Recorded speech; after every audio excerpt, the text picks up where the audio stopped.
అడిగిన మీదట వారికి శ్రీ వరలక్ష్మి కథను వినిపించినాడు.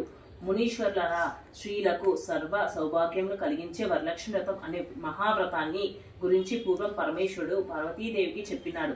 ఆ కథనే మీకు నేను చెప్తున్నా వినండి. ధవళకాంతులతో మెరిసిపోయే వెండి కొండ మీద బంగారు సింహాసనం మీద కూర్చొని ఉన్న పరమేశ్వరుని దగ్గరికి పార్వతి వచ్చి నమస్కరించి, ఓ దేవాది దేవ, భూలోకంలో ఉండే స్త్రీలు ఏ వ్రతం చేస్తే సర్వ సౌభాగ్యాలు, పుత్ర పౌత్రాదులు, ధనక కనక వస్తు వాహనాది సకల ఐశ్వర్యాలు పొందగలుగుతారో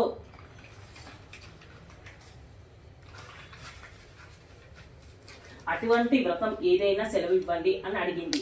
పరమేశ్వరుడు ఇలా అన్నాడు, ఓ దేవి, స్త్రీలకు సర్వ సౌభాగ్యాలు కలిగించేది వరలక్ష్మి వ్రతం అని ఒకటి ఉన్నది. ఆ వ్రతాన్ని శ్రావణ పూర్ణిమకు ముందు వచ్చే శుక్రవారం నాడు చెయ్యాలి. అనగా పార్వతి, నాథ, ఆ వ్రతాన్ని ఎలా చెయ్యాలి? దాని విధి విధానాలు ఏంటివి? ఓ దేవత, ఏ దేవతని పూజించాలి? పూర్వం ఎవరైనా ఈ వ్రతం చేసి ఫలితాన్ని పొందినారా? ఇటువంటి సంగతులన్నీ వివరంగా చెప్పండి అని అడగగా పరమశివుడు ఇలా చెప్పడం ప్రారంభించాడు. శైలజ రాజనందిని పూర్వం మగధ దేశంలో కూడిన నగరం అనే ఒక పట్టణం ఉన్నది. అది ధర్మాత్ముల పుణ్యాత్ముల అయిన ప్రజలతో నిండి ఐశ్వర్యాలతో తులతూగుతూ ఉన్నది. ఆ నగరంలో ఒక బ్రాహ్మణ కుటుంబం ఉన్నది. ఆ ఇంటికి కోడలుగా వచ్చిన చారుమతి అనే యువతి చాలా ఉత్తమురాలు. ఆమె ప్రతిరోజు ఉదయాన్నే మేల్కొని ఇంటి పనులు చూచుకొని స్నానం చేసి భర్తను దైవంగా భావించి పూజించేది. అత్తమామలకు సకల లోపాచారాలు చేస్తూ అందరికీ ఇష్టంగా మితంగా మాట్లాడుతూ గృహకృత్యాలు చేసుకుంటూ ఉండేది. ఇంటిలోని వారు చేతనే కాక ఊరిలోని వారి చేత కూడా మంచి ప్రశంసలు పొందింది. ఇటువంటి సదాచార సంపత్తి సద్వర్తనం కలిగిన చారుమతి మీద జగాత్మకమైన వరలక్ష్మీదేవి అనుగ్రహం కలిగింది. ఆమెకు ఒకనాటి రాత్రి కలలో ప్రత్యక్షమై, చారుమతి, నేను వరలక్ష్మీదేవిని, నీ సద్గుణాలను చూసి సంతోషించి నిన్ను అనుగ్రహించాలని వచ్చాను.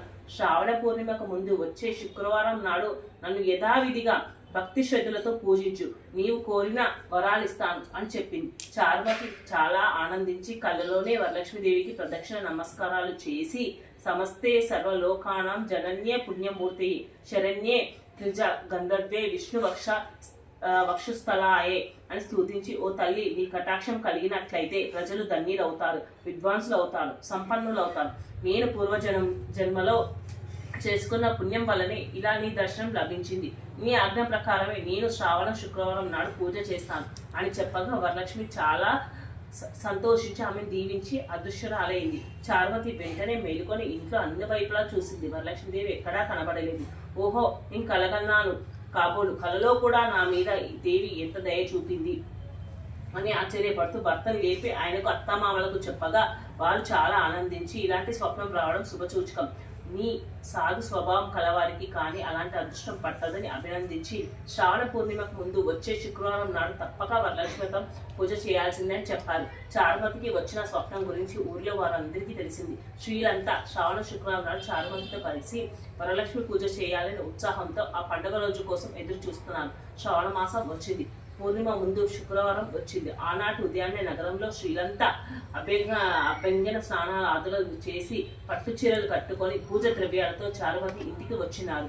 చారుమతి అప్పటికే అభ్యంగ స్నానం ఆది కృత్యాలను పూర్తి చేసుకొని సిద్ధంగా ఉంది. స్త్రీలందరూ చారుమతితో కలిసి పూజా గృహాన్ని గోమయంతో అలికి ముగ్గులు పెట్టి అలంకరించి ఒక పెద్ద పీట వేసి దాని మీద కొత్త వస్త్రం పరిచి బియ్యం పోసి మండపం ఏర్పరిచి కలశం పెట్టి పల్లవాలను దానిలో ఉంచి ఓ కలుషంలో వరలక్ష్మీదేవిని ఆహ్వానం చేసి భక్తి శ్రద్ధలతో ధాన్యవాహాది షడోపచార పూజలు చేసి నానావిధ ఫలములు భక్ష భోజ్యములను నివేదన చేసి నీరాజన మంత్ర పుష్పాలు సమర్పించి 9 గ్రంథుల తోరణాలను కుడి చేతికి కట్టుకొని వరలక్ష్మీదేవికి మొదట ప్రదక్షిణ చేశారు. ఆ స్త్రీలందరి కాళ్ళ నుండి గల్లు గల్లుమని శబ్దం వినిపించింది. చూసుకోగా ఆ కాళ్ళకి అందరూ కనిపించాయి. ఓహో, ఇదంతా వరలక్ష్మి కటాక్షమే అని సంతోషించి వారంతా 2వ ప్రదక్షిణ చేశారు. దగదగా మెరుస్తున్న కంకణాలు చేతులకు వచ్చాయి. 3వ ప్రదక్షిణ కూడా చేశారు. ఇంకా చెప్పేదేముంది, ఆ స్త్రీలంతా సర్వాభరణ భూషితలైనారు. ఆ స్త్రీలందరి భవనాలు సువర్ణములు అయిపోయాయి. రథ గజ తురగాది వాహనాలతోనూ పరివారంతోనూ మహారాజా భవనంలో ప్రకాశించాయి. ఆ స్త్రీలందరి వారి వారి ఇళ్లకు తీసుకుపోవడానికి గుర్రాలు, ఏనుగులు, రథాలు మొదలైన వాహనాలు వచ్చి చారుమతి ఇంటి ముందు నిలబడ్డాయి.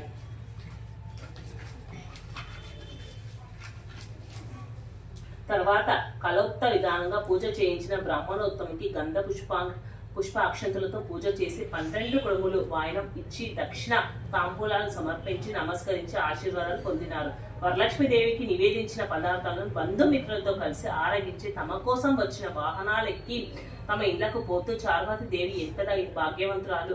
వరలక్ష్మి స్వప్నంలో కనిపించి ఆమెకు సత్కరించింది. ఆమెతో పాటు పూజ చేసుకున్నందుకు మనం కూడా అదృష్టవంతులు అయినాము. సజ్జన సహవాసం చేస్తే కల శ్రేయస్సులు కలుగుతాయనడానికి ఇంతకంటే నిదర్శనం ఇంకేం కావాలి అని పొగిడారు. ఆ తర్వాత ప్రతి ఏటా శ్రావణ శుక్లాల పూజ వారంతా చేస్తూ వచ్చారు. సంప్రదాయమే తరతరాల సంక్రమించి ఈనాటి వరకు వచ్చింది. ఓ పార్వతీదేవి ఉత్తమమైన వరలక్ష్మి వ్రతాన్ని అన్ని వర్ణాల వారు ఆచరించవచ్చు. ఆచరించిన వారికి వరలక్ష్మీదేవి సకల ఐశ్వర్యాన్ని ప్రసాదిస్తుంది. ఈ వరలక్ష్మి వ్రత వినేవారికి చెప్పేవారికి కూడా జగన్మాత సర్వవాంఛలు సిద్ధింపచేసి ఆరోగ్య భోగ వైభాగ్యవతులను చేసి అనుగ్రహిస్తుంది.